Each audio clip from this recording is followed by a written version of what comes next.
Welcome, Deb. Thank Um, you. it's a pleasure to have you on here. Just to introduce yourself, who you are and what your role is, just go ahead and have you state that. Okay. I'm Deborah McCarter. I am the Chief Nursing Officer at OSF Heart of Mary in Champaign-Urbana. I have my master's and I have my doctorate in nursing practice. All right. So, tell me a little bit about your career path to becoming a chief nursing officer. Wow. Wow, it goes back to high school. I would, what was my, what did I want to do with what career did I want to have? At first, it really wasn't about nursing. And then when my sister was a missionary in the Philippines for 19 years, and I spent 6 months there, and that's when I knew that I wanted to be a nurse. So that's how I really started my nursing career. I was a med surg nurse, like where everybody really gets their first, they step in the door at med surg. And then I was critical care. And I was critical care for 9 to 10 years. And then after that, while I was in critical care, I just, we would get patients from the units or from areas. And I would think, wow, these patients need to be up walking. They get, they come into us and they're kind of like what everybody calls train wrecks. And a position opened up on med surg unit to be a clinical manager, and I took the position. And so I did that. I was a manager for several years, loved it. Then I took a clinical director role there. And then I also got the itch to go bigger. So I went to work at IU Health in Indianapolis at the Academic Health Center. And I was there for 10 years, had many different roles.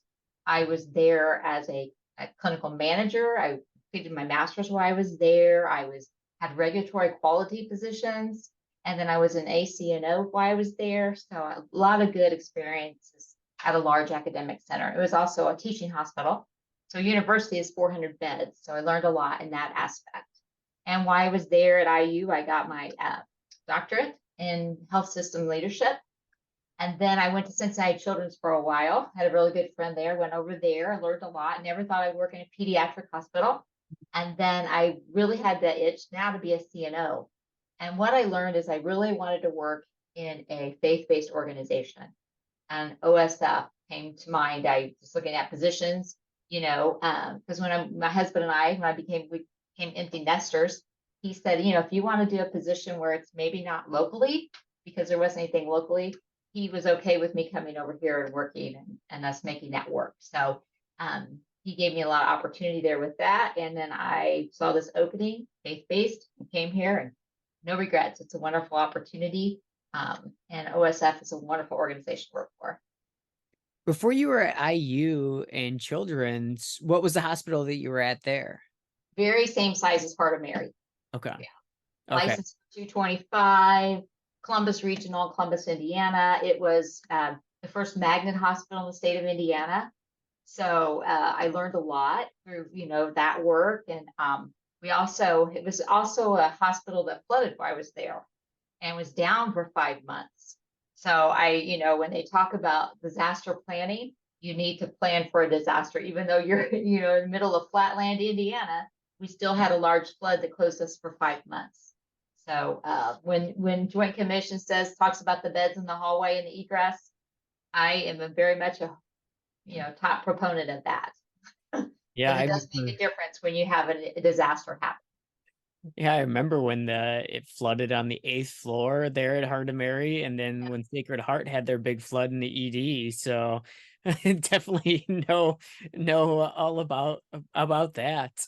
Yeah, Uh, those that things definitely happen. gets interesting. Did you get involved then in the magnet process there at Yes. Columbia? Okay. I was a clinical manager when we were doing the whole magnet. So we had a very strong magnet team. We in Indiana, there's a lot of clinical nurse specialist roles, and I don't see that CNS role in Illinois used as often. But we had the CNS team there, and they were really the ones who were driving some of the magnet work along with our CNO. So one of the CNSs, that's why she was recruited to work at IU Health in Indianapolis because of her success with Magnet at Columbus Regional. Okay. And you're kind of on that journey right now, right? At Heart of Mary, going down that magnet route. Yes. So our application is due in February, so we're in the midst of writing. So hopefully we will be magnet in 2024.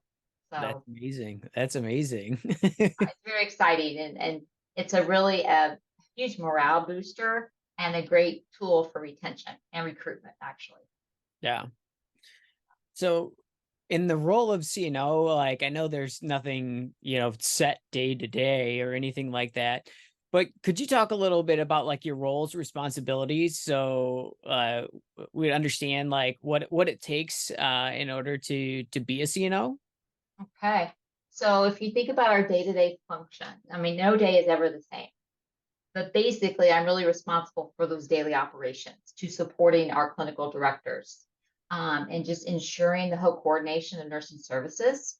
And also looking in regards to like quality, being oversight over that and supporting finance, people, service, and education. So those are kind of the day-to-day functions, just ensuring that you help support that and removing barriers from those leaders in those areas. You really want to maintain that environment that promotes patient safety. And you really want to support the process improvement initiatives that are either we are doing here or that are coming down from the ministry. And another thing, as a CNO, you really want to ensure that you have financial responsibility for, your operations, your budget, capital expenditures. Those are very important. And as far as duties, they're widespread. uh, it's very important that you build those relationships, how you manage your budget, how you recruit staff and support the recruitment process with HR. Regulatory oversight always falls back on the leaders, but we have great support here, as you know. Mm. Um, and also, what's really important to the CNO role is the community outreach. So, in my previous uh, role as a CNO, we did a lot of American Red Cross work within the community. And we really want to be more involved in the community here in Champaign. So, we're working on things to that for initiatives. I've joined the Women's Business Council here in town. So, working closely with UIUC and Parkland and building those strong community relationships. And then you also work very closely with our hospital president, thinking about, what is the strategic planning? And so for a CNO or leadership role, it's really about, developing a strategic plan, whether it's nursing or the hospital, and then how do you execute on that? And then another piece of that role is also just policy approver. You're responsible to oversight the policies. And then, just we talked about the magnet work, just oversight over that and supporting my leaders. And we actually just hired a magnet program director. So she's going to be doing a lot of that work for us. Nice. So, Nice. yeah. So when you're looking at like larger systems and smaller systems, like when it comes to hospitals and hospital systems, what do you find are like the big advantages and disadvantages of the two different types of hospital systems? Oh, yeah. I think that, and one of it is, it can be culture. When you work in a big system, you don't really know everyone as well. You don't really have those strong relationships. People don't pass through the halls and say, "Hi, how are you doing today?" Because they don't know, they don't have that strong connection. And Mm. when you work in a smaller environment, people know people. There's stronger relationships. I think that you can also retain people more when you build those strong relationships. So I don't see the turnover as much. When you work in a larger organization, the turnover is higher, and there's more of a political climate. When I was at IU Health, I think I had 5 CNOs within the 10 years that I was there. So you do see a little bit more of a turnover with a larger culture like that. I think too, it's easier to communicate in a smaller environment. It takes a lot of ways to communicate in a larger thing, and it really takes in a larger organization a lot of time to hardwire practices. I think in a smaller organization, you can really communicate it more effectively and hardwire quicker and make that change. Yeah. Now, when looking at those larger like organizations, like how do you think you can improve like the communication and the culture and like like just getting to know people in a larger like system like IU in comparison to a smaller system? Like what things did you see that worked and what didn't work? Wow. Oh, I think just when I worked at IU was just being visible, more so. You have to be out there a lot more. You have to be really extroverted when you're out there with the people, and you have to have strong communication skills and build and be very intentional on building those strong relationships. I think it's harder there. Here I can, you met everybody, so you already have that. You still want to be visible here and approachable, but everyone really knows me by first name here. Um, but there, they didn't. So it's that. And we had a video, one of our nurses in CCU did a video, and they said the reason that they like to work here in a smaller organization is because everyone knows each other's name, and that just reminded me what you said. It's really that smaller culture, smaller, size environment where you can really develop those strong relationships. And you have to really work harder at large academic centers to have those relationships. And Mhm. especially with your physician groups too. That there's a little bit of difference there. I know all the physicians here now, they know they can come with me. And then before at IU, it took a while to develop those relationships. Yeah. So what do you find the most rewarding part about being a CNO? I think it's really setting goals and reaching them, like really having good outcomes. Like, we went 8 months without a Cotty, and you just think, wow, we're really doing good things. And the reason that makes it's one of my favorite things is because it means that we're really providing great care to our patients. We are protecting them from harm. And when we can have those outcomes, it's the most satisfying thing. Because, the reason I went into nursing was to help patients or be, close to patients and help them feel better. And so then as a CNO, you really have the opportunity to affect it broadly and the scope of that care to make sure that they have really good outcomes, and we protect them from harm and keep them safe. As any, families, when their parents or, loved ones are in the hospital, that's top of mind for them. So how can we take that away from them and make sure that we're providing that type of care? Yeah. And what's the most challenging part? Oh, um, I think the most challenging things are the things that you have no control over. Like when our volumes drop, where everybody goes, why are our volumes so low? And then when our volumes drop, we have to flex our staff. And so, the staff, we have to cost contain our staff, and that gets hard on them. And it's challenging because, you want to support them, and they have a hard time with only, not getting their full-time hours. And that's difficult. And then I think another challenging thing is we go back to that communication. How do you make sure you're communicating effectively and often enough to make sure people all get the same message and Yeah. hear it in the same manner? So I think communication and then just patient volumes is challenging. Yeah. What made you want to be in a CNO role? Oh, but that goes back to my first job.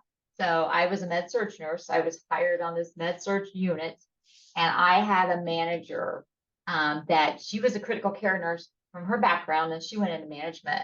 And when I started working for her, I want to be her someday. It's like she had her office down there, and she was in charge of everything, and um, that's what I really wanted to do. So, and then the reason I wanted to be a CCU nurse was because I wanted to run codes out on the floor. So it was like, that critical care thinking, and then also someday being a manager to have oversight and just support the nursing staff and be an advocate for them and your patients. What what's the best piece of advice that you ever received from a nurse leader that you've kind of put in practice? Yeah, it wasn't really a nurse leader, but it was the CEO. When I became a clinical manager, I have a tendency to work a lot, and I was really working to change the culture on this particular unit, and felt like I was doing a lot of good things. But the CEO came to round on me, and he was sitting in my office, and he said, "Because I don't know how many hours you're working." He goes, "But I want you to make sure that you're balancing your time. And I also want to tell you that whatever is sitting on your desk at 4:30 or 5 o'clock in the evening will be on your desk tomorrow. So it'll be all back for you in the morning. He's like, have good work-life balance. And yeah, so that was the president of the company. And also I've worked with CNOs who have said the same thing. You have to have work-life balance, but you also have to demonstrate that for your team.